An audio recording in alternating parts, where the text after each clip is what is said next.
Hello guys, welcome back to Gautam makeover blog होता है यहाँ से शुरू। काफ़ी टाइम से ब्लॉग नहीं आ रहा था, मतलब कोई मेरी फैमिली प्रॉब्लम थी और मेरी क्लासेस चल रही थी मेकअप की, तो मैं बाहर था। तो अब ब्लॉग शुरू कर रहा हूँ, कंटिन्यू आज से बनाऊँगा ब्लॉग। और यहाँ पर मेरा एक स्टाफ है, वो कंफ्यूज हो रहा है, उसे साड़ी पहननी चाहिए लहंगा पहनना चाहिए।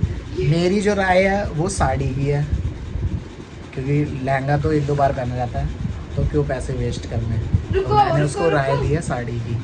और लहंगे में वो इतनी मोटी लग रही थी, तो जिस शोरूम पे हम लहंगा लेने गए थे तो हमने मना कर दिया। हमें लगता था कि हमारे ब्लॉग नहीं देखते, बट हमारे क्लाइंट बहुत से ब्लॉग देखते थे और वो मैसेज भी कर रहे थे पर्सनली। और ब्लॉग के लिए काफ़ी क्लाइंट यहाँ आकर भी बोल रहे थे क्या हो गया, ब्लॉग क्यों नहीं बना रहे। बट ब्लॉग की दिक्कत नहीं है, अब काम की दिक्कत है, काम भी तो करना है, काम देखना भी ज़रूरी है। बट अब आपको दिखाते हैं कि अभी सैलून कैसा था और कैसा है, मतलब सेटअप वगैरह सारा दिखाएंगे। और पूरा दिन क्या होगा, आज ज़्यादा नहीं बनाऊँगा, 5-6 मिनट का ब्लॉग बनाऊँगा। कि मैम आई थी, मैम ने नारियल पानी पी लिया, मैम नारियल पानी वाला चला गया है। और पूरे दिन का अपडेट दिखाऊँगा आपको, ठीक है। आपको दिखाता हूँ, अभी मैम बात कर रही है फ़ोन पर, तो अभी अलाउड नहीं है। एक मैम गई हुई है बाहर खाना लेने के लिए, तो वो भी आ रही है। चलो मिलते हैं पूरे दिन में। अगर मैं सैलून के अंदर नहीं हूँ तो इस सैलून से फरारी मिलेगी तुम्हें। तो और इसके पास टी शर्ट नहीं है, ठीक है। इतनी तो अच्छी टी शर्ट है।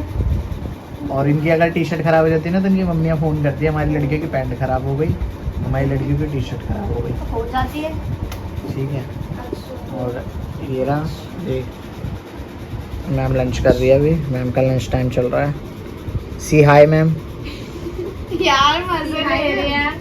क्या बोलेंगे? ही शी तो आएगा। खाना खा लो। शी बोला है। और क्या बोला है? शी तो आएगा दिव्या, शी आएगा ना। ही थोड़ी आएगा, ही तो लड़कों में आता है। ये भी नहीं सुनाई देना, शी सुनाई देना। मैंने बोला शी मैम हाय। सी देखने वाला सी सुनाई देगा। रहने दो ना, देखियो मुस्कान, देखियो मुस्कान। लाइन को जाओ तुम भैया, यस और तोली एक ही ने देखो, कैमरा ही नहीं बंद होता भैया का। सारी रिकॉर्डिंग हो गई सारी। कोई नहीं होने दो। तोरी खाओगे?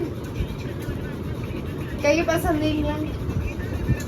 यहाँ पर मुझे रक्षाबंधन की एक थीम पर मेहंदी लगानी थी, मतलब किसी क्लाइंट को चाहिए था, उन्होंने पिक शेयर की थी, तो कि गौतम ऐसी मेहंदी चाहिए। मैंने चलो कोई नहीं मैम मैं लगा दूंगा, बट एक बार मेरे को पूरी प्रैक्टिस करनी थी, तो मैंने ये प्रैक्टिस की थी। बट इसका हमने आफ्टर जो डाला है वो स्टोरी पे थोड़ा सा ही डाला है, बट इसको प्रॉपर नहीं दिखाया है, क्योंकि प्रॉपर वो 19-20 का फ़र्क होता ही है।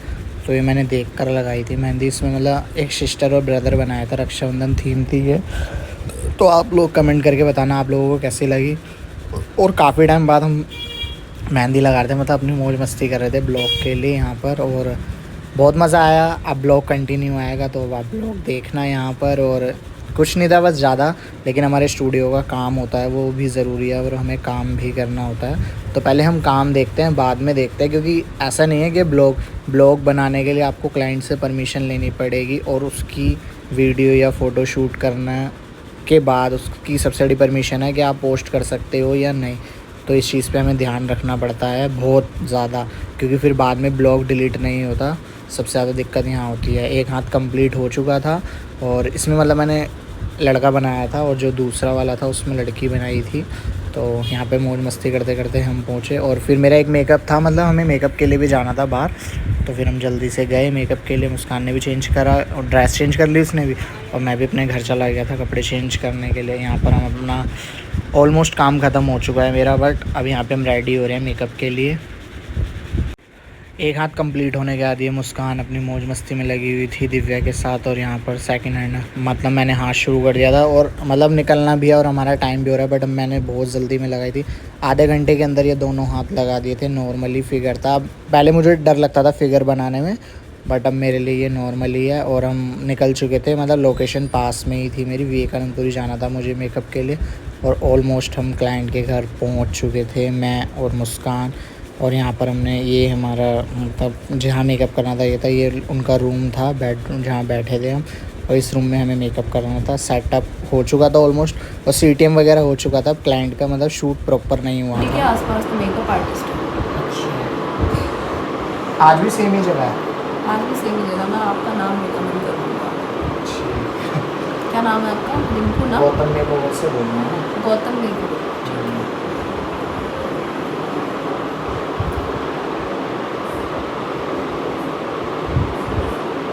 अब हमारा मेहंदी का काम है, मेहंदी से फ्री होंगे जैसे ही गणेश उसमें लग जाएंगे, गणेश की मेहंदी आ जाएगी, फिर रामलीला का कॉन्ट्रैक्ट, रामलीला के मेकअप करो, फिर रात को 2 बजे घर आओ, फिर जैसे फ्री हो फिर करवा चौथ का काम।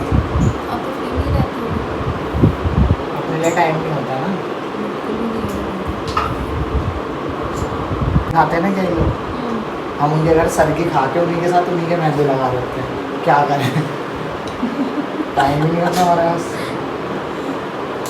बस जैसे रिलेशन हमारे अच्छे बने हैं कहीं से, तो वो यही कहते हैं अब यहीं आ जाओ आप, हमने सर्वी करनी है, आप भी करना हमारे साथ, और खाना लगा के यहीं सो जाना चाहेगा, ऑप्शन ही खत्म हमारे पास में। फिर 9:30-10 बजे फिर फ़ोन शुरू हो जाता है कस्टमर बनाने, कब खुलेगा आपका स्टूडियो? 10 महीने में खुल जाएगा 10:30 तक, हमें बख्श दो।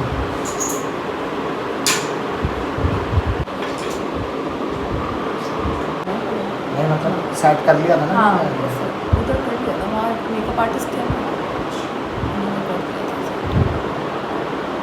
तो वहाँ पार्टिसिपेंट्स बहुत थे, तो फिर मैंने कहा भाई नंबर आएगा नहीं आएगा। और जो कंटेस्टेंट होते हैं ना, उनको पहले मौका देना चाहिए।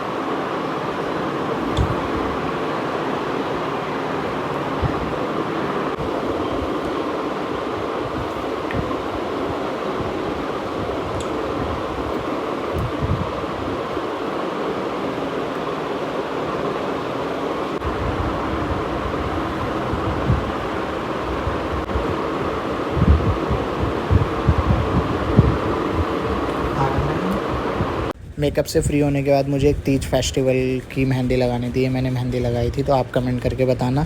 एक लेडीज़ झूला झूल रही है, और मिलते हैं आपसे नेक्स्ट